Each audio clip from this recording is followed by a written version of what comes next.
இது ஃபர்ஸ்ட் மலேசியாவின் செய்திகள் உங்களுக்காக.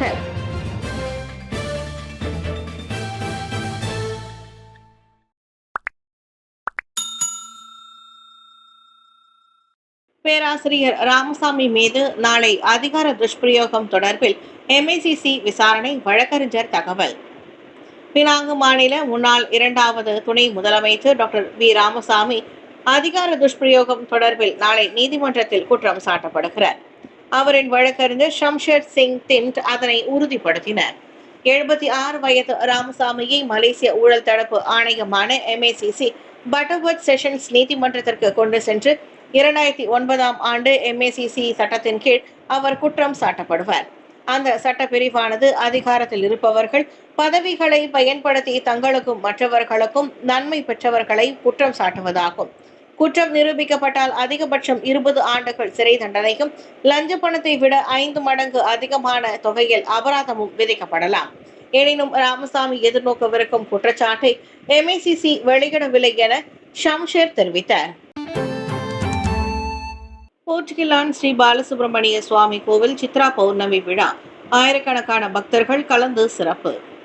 ஸ்லாங்கூர் போர்ச்சுகலான் ஸ்ரீ சுப்பிரமணிய சுவாமி கோவிலில் நடைபெற்ற சித்ரா பௌர்ணமி விழாவில் மிக சிறப்பாக நடைபெற்றது. மலேசிய இந்தியர்களின் வரலாற்றில் மிகவும் முக்கியத்துவம் வாய்ந்த இடங்களில் இந்த போர்ச்சுகலானும் ஒன்றாகும். இங்கு வீற்றிருக்கும் ஸ்ரீ பாலசுப்ரமணிய சுவாமி கோவிலில் நடந்த இந்த திருவிழாவில் ஆயிரக்கணக்கான பக்தர்கள் கலந்து கொண்டு தங்களின் பக்தியை வெளிப்படுத்தினர்.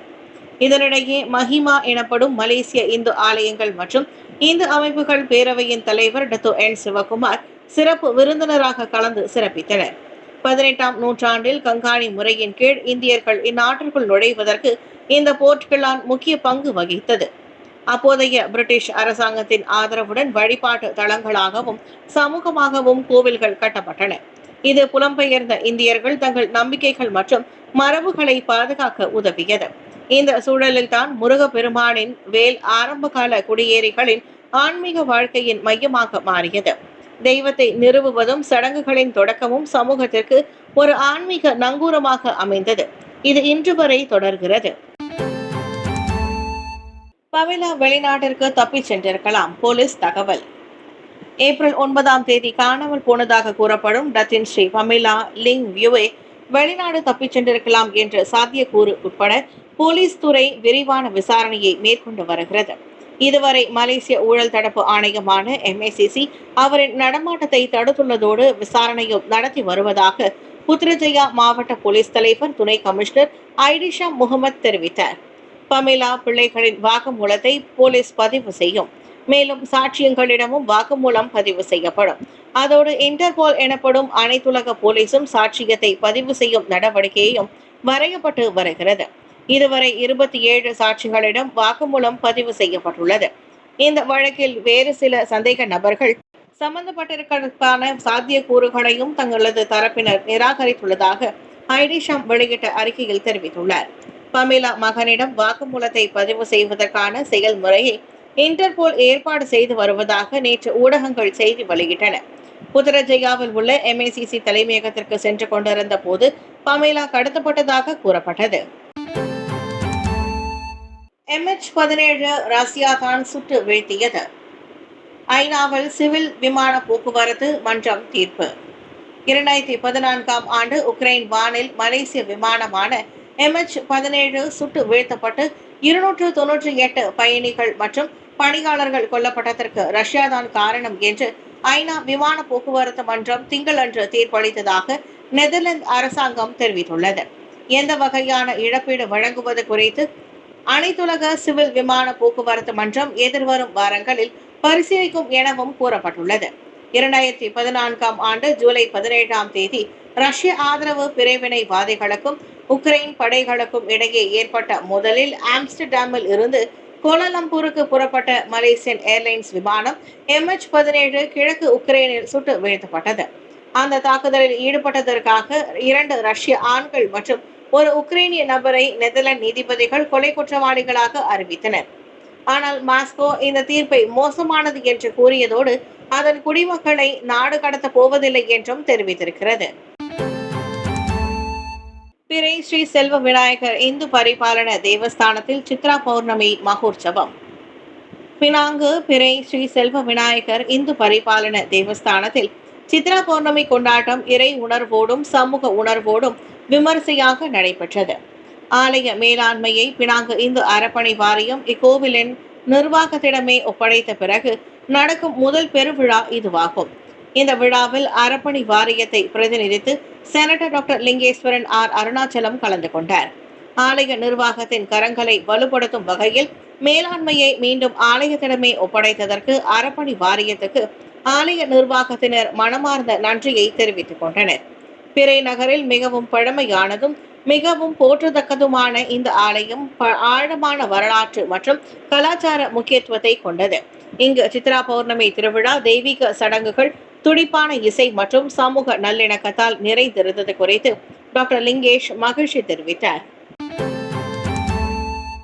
நெகிரி செம்பிலான் தெமியாங் பந்தாய் சாலையை கடந்த கருஞ்சிறுத்தை டேஷ்கேமில் பதிவாகி வைரலானது. நெகிரி செம்பிலானில் ஜாலான் தெமியாங் பந்தாய் சாலையை கருஞ்சிறுத்தை ஒன்று கடந்து செல்லும் காட்சி வாகனத்தின் டேஷ்கேமில் பதிவானதை தொடர்ந்து அந்த காணொலி சமூக வலைதளங்களில் வைரலானது. அந்த சாலையின் வளமும் இடமும் மலைப்பகுதியாக காணப்படுவதால் நியூசிலாந்தின் எழிலை நினைவுறுத்தும் வகையில் அந்த சாலை வர்ணிக்கப்படுகிறது. அந்த காணொலியை நெகிரி செம்பிலான் வனவிலங்கு மற்றும் பூங்காத்துறையின் இயக்குனர் ஃபைதல் ஹிஷாம் பக்ரி உறுதிப்படுத்தியதோடு அந்த சாலையை பயன்படுத்துவோர் மிகவும் விவேகமாக இருக்க வேண்டும் என கேட்டுக்கொண்டார். அந்த சாலை பகுதியில் வனவிலங்குகள் கடக்கும் என ஏற்கனவே எச்சரிக்கை அடையாள பலகைகள் வைக்கப்பட்டுள்ளதோடு மலாயா புலிகள் பிரிவு கண்காணிப்பு நடவடிக்கையை மேற்கொண்டு வருவதாகவும் அவர் கூறினார். அந்த கருஞ்சிறுத்தை எதிர்ப்புறத்தில் உள்ள வனப்பகுதியை நோக்கி கடந்து சென்றதை 11 வினாடிகளை கொண்ட காணொலியில் காண முடிகிறது. தெலுங்கு இந்தான் கோர விபத்தில் 8 FRU உறுப்பினர்கள் மரணம். FRU எனப்படும் கழக தடுப்பு படை உறுப்பினர்களின் வாகனம் கற்களை ஏற்றி சென்ற லாரியுடன் மோதிய கோர விபத்தில் 80 உயிரிழந்தனர். தெலுங்கிந்தான் ஜாலான் சிக்கு சுங்கை லம்பாங்கில் இந்த விபத்து நிகழ்ந்தது. இந்த விபத்தில் மரணமடைந்த அனைவரும் கழக தடுப்பு படையின் உறுப்பினர்கள் என்பதோடு மேலும் பலர் காயம் அடைந்ததாக தொடக்க கட்ட தகவல்கள் தெரிய வருகிறது. இந்த சம்பவத்தை பேரா தீயணைப்பு மற்றும் மீட்புத்துறையின் இயக்குனர் சயானி சைரோன் உறுதிப்படுத்தினர். இன்று காலை மணி 8:15 அளவில் நிகழ்ந்த இந்த விபத்தின் போது கழக தடுப்பு படையின் வாகனத்தில் அதன் ஓட்டுநரும் 15 பயணிகளும் இருந்ததாக அறிவிக்கப்பட்டது.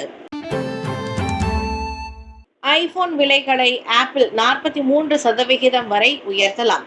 WSJ தகவல். ஆப்பிள் இவ்வாண்டிற்கான தனது அடுத்த புதிய ஐபோன் கைபேசிகளின் விலைகளை உயர்த்த எண்ணியுள்ளது. ஆனால் அந்த உயர்வை சீனாவிலிருந்து வரும் இறக்குமதிகளுக்கு அமெரிக்கா விதித்துள்ள வரிகளுடன் தொடர்பு படுத்துவதை அந்நிறுவனம் தவிர்க்க விரும்புவதாக வால் ஸ்ட்ரீட் ஜேர்னல் தகவல் தெரிவித்துள்ளது. வரி விதிப்பால் உலகளாவிய விநியோக சங்கிலிகளுக்கு இடையூறு ஏற்பட்டு தனது உற்பத்தியை பேரளவில் இந்தியாவிற்கு மாற்ற வேண்டிய கட்டாயத்திற்கு ஆப்பிள் தள்ளப்பட்டுள்ளது. இதனால் அதிகரிக்கும் செலவுகளை குறைக்க கைபேசிகளின் விலைகளை உயர்த்துவது ஆப்பிள் நிறுவனத்திற்கு பெரிதும் உதவும் என WSJ கூறியது. வரி விதிப்பால் இந்த ஏப்ரல் ஜூன் காலகட்டத்தில் கூடுதலாக $900 மில்லியன் வரை செலவுகள் இருக்கும் என ஆப்பிள் ஏற்கனவே கணித்திருக்கிறது. இதனால் பெரும்பாலான ஐபோன்களை இந்தியாவில் தயாரித்து அமெரிக்க சந்தைக்கு கொண்டு வர ஆப்பிள் திட்டமிடுகிறது. பிலிப்பைன்ஸின் கன்லான் எரிமலை வெடித்து வானில் 3 கிலோமீட்டர் தூரத்திற்கு சாம்பலை கக்கியது. மத்திய பிலிப்பைன்ஸில் உள்ள ஒரு எரிமலை இன்று அதிகாலை வெடித்து வானில் சுமார் 3 கிலோமீட்டர் தூரத்திற்கு பெரிய சாம்பல் நிற புகையை கக்கியதோடு பாலிஸ்டிக் எரிபொருள்களையும் வெளிப்படுத்தியது. அந்த தென்கிழக்காசிய நாட்டில் இன்னும் செயல்பட்டு வரும் 24 எரிமலைகளில் ஒன்றான கன்லான் எரிமலை கடந்த நூற்றாண்டில் பல வெடிப்புகளை சந்தித்ததோடு அவற்றில் அண்மையில் கடந்த மாதமும் இந்த வெடிப்பு ஏற்பட்டது. டிசம்பரில் வெடிப்பின் போது வைக்கப்பட்ட 5 அளவிலான எச்சரிக்கையில் செவ்வாய்க்கிழமை மாறாமல் இருந்ததுதான். இன்று அதிகாலை மணி 2:55க்கு கன்லான் எரிமலையில் உச்சி பள்ளத்தில் மிதமான வெடிப்பு ஏற்பட்டது என்று பிலிப்பைன்ஸ் எரிமலை மற்றும் நில ஆய்வு நிறுவனம் ஒன்று அறிக்கையில் தெரிவித்தது. 5 நிமிடங்கள் வரை அந்த வெடிப்பு நீடித்தது. காந்தாரா திரைப்பட நடிகர் ராஜேஷ் பூஜாரி மாரடைப்பால் மரணம்.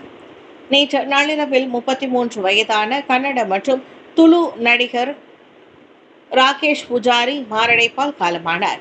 அவர் கிலாடிகளு 3 நகைச்சுவை நிகழ்வின் வெற்றியாளர் என்பது குறிப்பிடத்தக்கது. அவர் நேற்றிரவு மெஹந்தி நிகழ்வொன்றில் மயங்கி விழுந்து இறந்தது உள்ளூர் செய்தியில் வெளியாகியுள்ளது. சரிந்து விழுந்த ராகேஷை உடனடியாக மருத்துவமனைக்கு அழைத்து சென்ற போதும் அவரை காப்பாற்ற இயலவில்லை. இந்நிலையில் ராகேஷ் இறுதியாக மெஹந்தி நிகழ்வில் எடுத்துக்கொண்ட புகைப்படத்தையும் தமது சகோதரிக்கு பிறந்தநாள் வாழ்த்துக்களையும் பதிவிட்டது இன்ஸ்டாகிராமில் வைரலாகியுள்ளது. மேலும் அத்தியாயம் 1 நடிக்கவிருந்த ராகேஷ் மெஹந்தி விழாவிற்கு செல்வதற்கு முன்பு மே 11ஆம் தேதி படத்திற்கான படப்பிடிப்பை மேற்கொண்டுள்ளார். இவரின் மரணம் கலை உலகிற்கும் நகைச்சுவை உலகிற்கும் பேரிழப்பு என்பது குறிப்பிடத்தக்கது.